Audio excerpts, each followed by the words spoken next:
Associate Professor Faishal Ibrahim has resigned from political office over online messages he exchanged with a woman. The former acting minister in charge of Muslim affairs called it a lapse of judgment on his part, admitting he had failed to establish clearer boundaries at an earlier stage. The Prime Minister's office says Senior Minister of State Zaqy Mohamad is now the acting minister in charge of Muslim affairs with immediate effect. Sabrina reports. The Prime Minister's office says most of the interactions between the woman and Associate Professor Faishal took place through online messages. The pair also met on the sidelines of public events. The PMO says the matter came to its attention about a month ago when it received an email from the woman concerning the interactions. The Prime Minister's office says it spoke to Associate Professor Faishal and the woman separately to understand their accounts. Both parties subsequently alleged harassment against each other. After an investigation by the police, it was determined that no criminal offence was committed. No criminal action will be taken against either party. In a letter to the Prime Minister, Associate Prof Faishal says there was no physical relationship between him and the woman, nor did he intend for the interactions to develop into one. But he acknowledged a lapse of judgment in the way he handled the interactions. He also admits he failed to establish clearer boundaries earlier, adding that his conduct fell short of expected standards and was not consistent with the responsibilities entrusted to him. Associate Prof Faishal, who was a Marine Parade-Braddell Heights GRC MP, apologised to his residents and supporters who have placed their trust in him. Addressing the resignation, Prime Minister Lawrence Wong says he appreciates that he acknowledged the shortcomings of his conduct and his decision to take responsibility for it. The Prime Minister also recognised his significant contributions over 2 decades of public service. Speaking to the media, new acting minister in charge Zaqy Mohamad assured the Malay Muslim community that he would continue engaging them and working closely with community organisations. There is still a lot of important work ahead for us, and we must continue building on the progress our community has made. So I can assure the community that you always have a team who is committed to you. I will do my best to serve the community as the acting minister in charge of Muslim affairs and working closely with all our stakeholders and community leaders in the day ahead. Former Minister in charge of Muslim Affairs Masagos Zulkifli says he worked closely with Associate Prof Faishal for many years. The Social and Family Development Minister says Associate Prof Faishal was committed to strengthening families and empowering youths. People's Action Party Chairman Desmond says that integrity and conduct of the PAP office holders and MPs must be at the highest standards. He emphasised Prime Minister Lawrence Wong's guidance to PAP MPs as outlined in the Rules of Prudence letter last year. Mr. Lee added that the Associate Professor Faishal's decision to resign was the right one. Nicolas reports. On Monday evenings, this is where Associate Professor Faishal would hold his Meet the People sessions. This time, though, his teammates are taking over. PAP Chairman Desmond Lee told the media that it was a difficult outcome. We know that many residents and supporters will be disappointed by what has happened, and we are deeply sorry to have let them down. Maintaining high standards of integrity and conduct is fundamental to the PAP, and we will continue to hold ourselves to those standards. Those standards were outlined in a letter to MPs last year by Prime Minister Lawrence Wong. He reminded them that their personal standing can affect the high standing of the PAP as a whole, and that they must do nothing to compromise the standards of honesty and integrity. With the Marine Parade-Braddell Heights GRC team now having lost its sole minority MP, Mr. Lee says that further arrangements will be made in due course, though he did not provide details. Asked if a by-election would be an option, this is what Mr. Lee said. Yeah, there will be no by-election called. We've seen that in the Jurong GRC situation, in Sengkang GRC. The key is whether the residents' needs are adequately provided for. In this case, the 4 other MPs for Marine Parade-Braddell Heights GRC will step forward, put in extra effort to ensure that the residents of Kembangan are taken care of all communities, of all backgrounds. We will serve them with all our heart. When asked if Associate Professor Faishal's resignation quickens the urgency of a cabinet reshuffle, Mr. Lee said this. PM has always emphasized the urgency and immediacy of renewing the leadership team.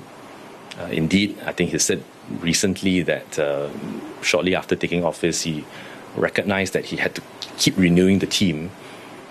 And I would say that regardless of whether this happens or not, PM is very focused on ensuring that there is a good pipeline of Singaporeans, not just of caliber, but of integrity and willingness of service to step forward and serve Singaporeans. Mr. Lee stressed that MPs will double down on looking out for the interests and needs of Singaporeans to maintain public trust. Further arrangements will be made to strengthen the Marine Parade-Braddell Heights GRC team, as well as to support residents. MP for the area, Seah Kian Peng, says the immediate priority is that the residents in the Kembangan ward, Associate Professor Faishal oversaw, are taken care of. The remaining MPs will continue handling Meet the People session cases and appeals and community events. Mr. Seah was speaking to the media in Kembangan before a Meet the People session, along with fellow MPs, except Ms. Tin Pei Ling, who he explained is overseas. He said the team has already met Associate Professor Faishal's teams of grassroots leaders and volunteers for a chat. I want to assure not just residents in Kembangan, but residents in our GRC, as a team, the commitments we've made to all of you, to our residents in the GRC, we will not change. We will maintain it and we will make sure we deliver. And to the residents in Kembangan, you are part of the GRC. We have Pei Ming, we have Pei Ling, we have Diana, and we have me. All of us as a team working with our team of volunteers, of our team of grassroots leaders, we will step up, we will step forward, and we will work doubly hard. Mr. Seah was also asked whether Associate Professor Faishal's absence will be felt strongly in Geylang Serai, which holds significance for the Malay Muslim community. He says the new acting minister in charge of Muslim affairs, Zaqy Mohamad, will be outlining his plans in the days ahead. And I'm sure in the days forward, he will outline more of his plans on how, as a team, he and his team of Malay MPs will be looking to see how the needs of the Muslim Malay ground will be served.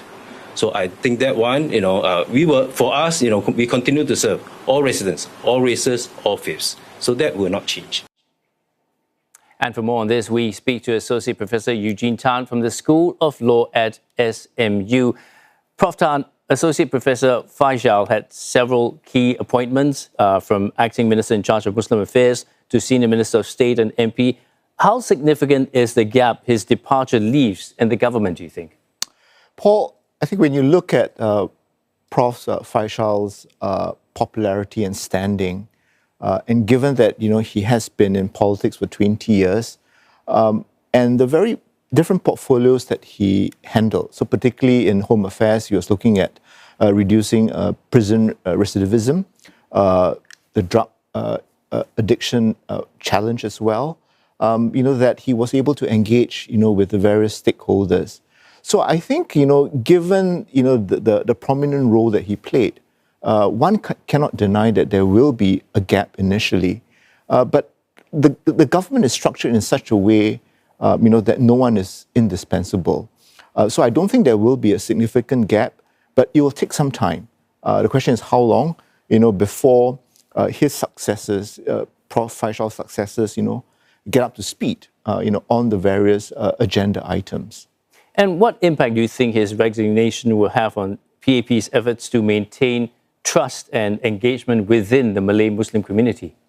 This will be a significant challenge in my view, right? Because now, we will see the third Minister for Muslim Affairs in about a year.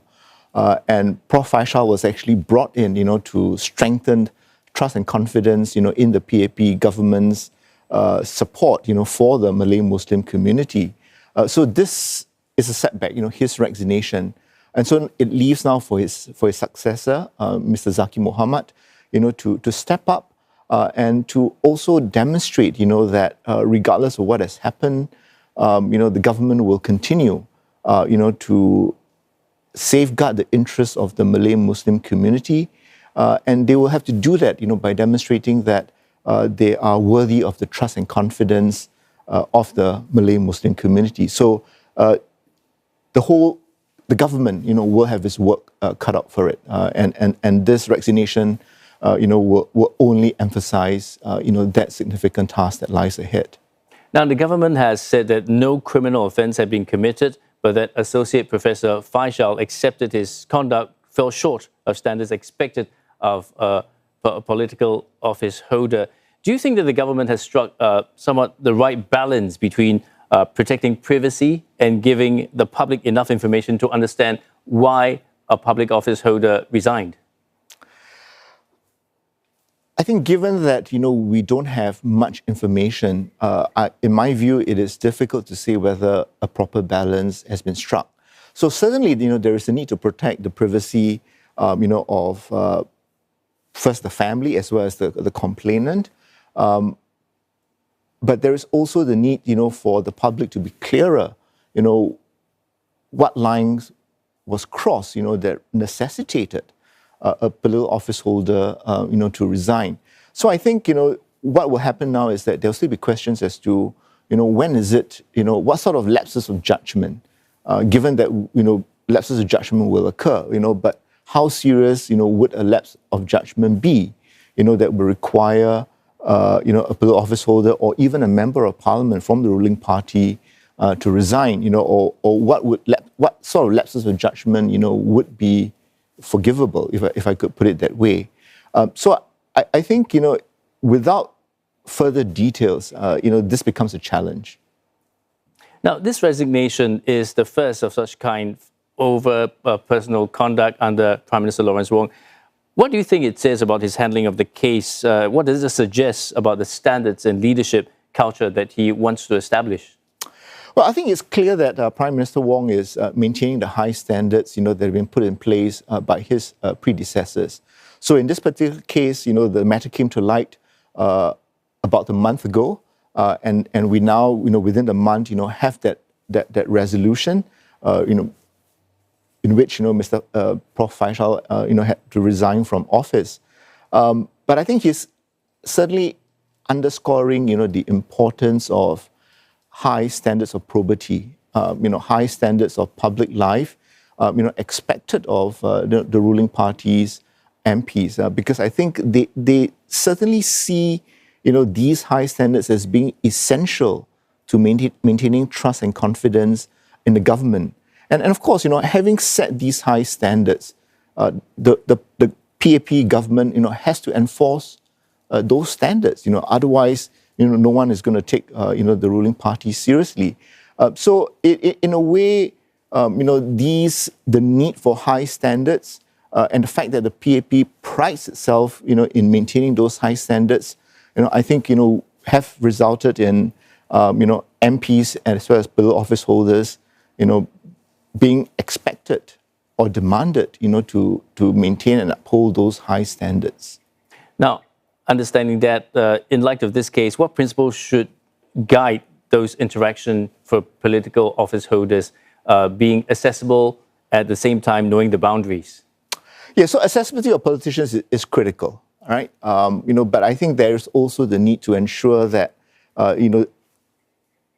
the accessibility doesn't put the politicians in a compromising position. I think the rules of prudence, that the Prime Minister typically issues after a general election is a good guide. But I think it is also important, for MPs and political office holders to recognize, that in all their dealings, whether it's with civil servants, whether it's with constituents, residents, or members of the public, they have to bear in mind, whether, their conduct, what they do, what they say, both online and offline, whether it would stand up to scrutiny. And so the question of whether, would they be able to defend, what they have done if a certain matter were to go public, should in a way be that sort of benchmark, by which politicians should measure their conduct. But certainly, the accessibility is something that is critical. I think the key question is, how do politicians then go about ensuring that, they maintain that accessibility, but without, crossing lines, that would open them up to concerns, that they have not been proper and upholding the high standards expected of them. Prof. Tan, thank you so much for your insights. We've been speaking to Associate Professor Eugene Tan from SMU. Thank you.